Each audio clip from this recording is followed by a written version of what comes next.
From NPR News, this is All Things Considered. I'm Michelle Norris. And I'm Robert Siegel.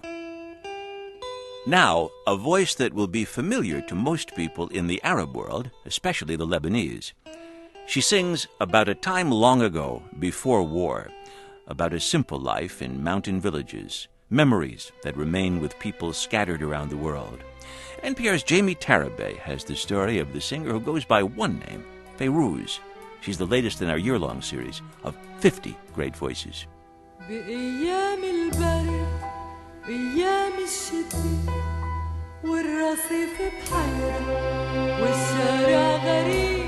don't have to be Lebanese to know this voice, but if you are, chances are this is a voice you've heard ever since childhood.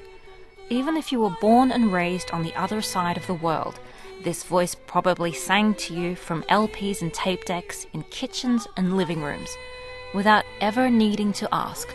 When you hear the words, "I loved you in the summer, I loved you in the winter," you just know. This is Fairuz.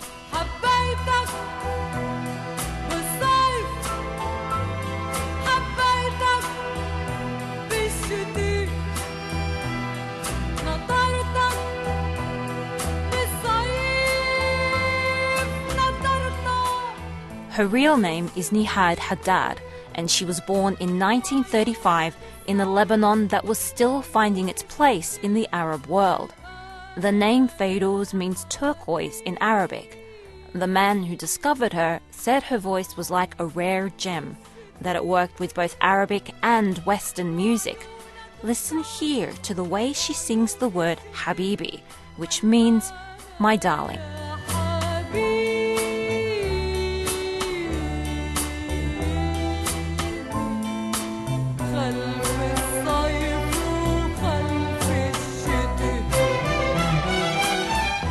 Her voice is very delicate.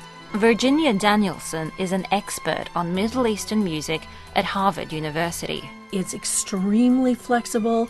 She can produce the kind of ornaments and the delicacies of pitch and intonation that are so much a part of Arab music with great ease. And her singing very often feels effortless.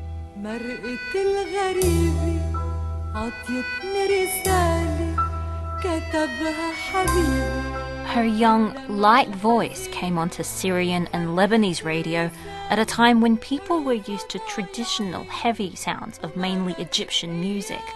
The songs, composed by her husband Assi Rahbani and his brother Mansour, were short, sweet and modern, radically different from other artists whose songs sometimes lasted half an hour. They came up with an alternative model, a model that's light, still elevated, nostalgic.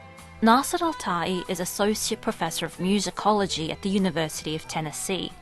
He says the beginning of Fairuz's career coincided with a desire throughout Lebanon for something new, and the fact that her career began as Lebanon gained independence linked her inextricably to the country's history. And her voice sang for an undivided Lebanon. During the country's bloody civil war, when Beirut split in two in the 70s, Fairuz refused to take sides.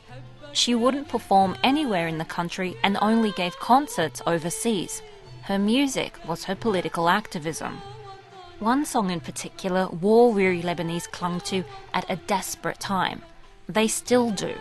It's called "Behebbak Ya Lubnan," I love you, Lebanon.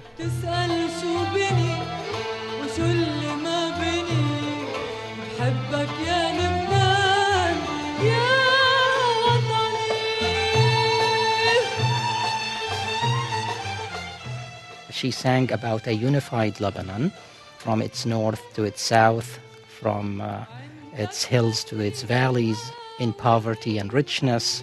And she culminated that stanza by saying that one piece of its sand equals the treasures in the world. It wasn't just Lebanon's troubles that Fairuz sang about. Her song "Sanirja," We Will Return, was adopted by the Palestinians as their own anthem.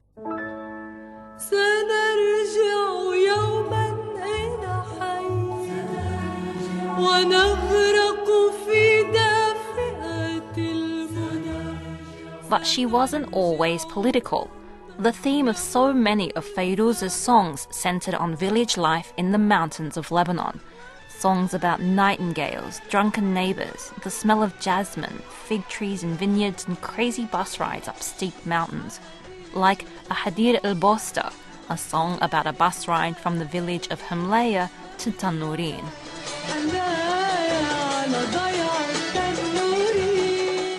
This was the core of what it meant for so many to be Lebanese, and Fairuz encapsulated it.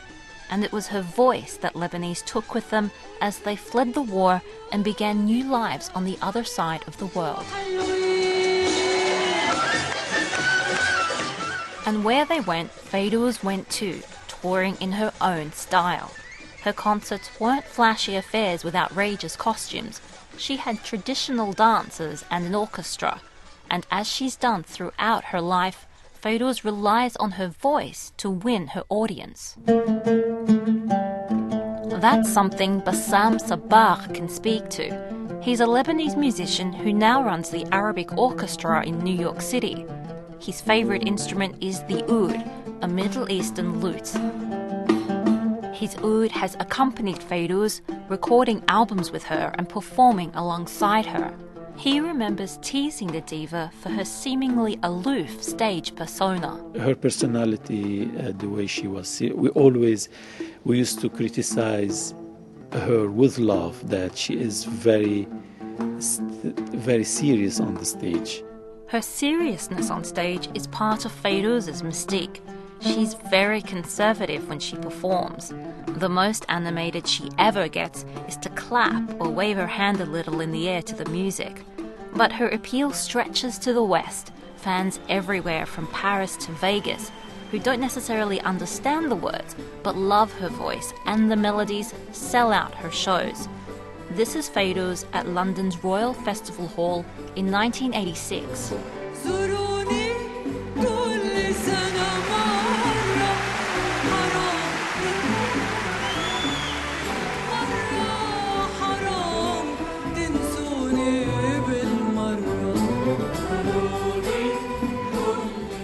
Fairuz remains a living part of Lebanon's culture, adhering still to the simple and poor world she came from. She still refuses interviews, still lives in Beirut, and every year she goes to church and sings the Passion for Good Friday. Her voice, while not as powerful as it used to be, is still great. She even has a new album coming out, and she has a loyal following spread across the globe waiting to hear it. Jamie Tarabay, NPR News.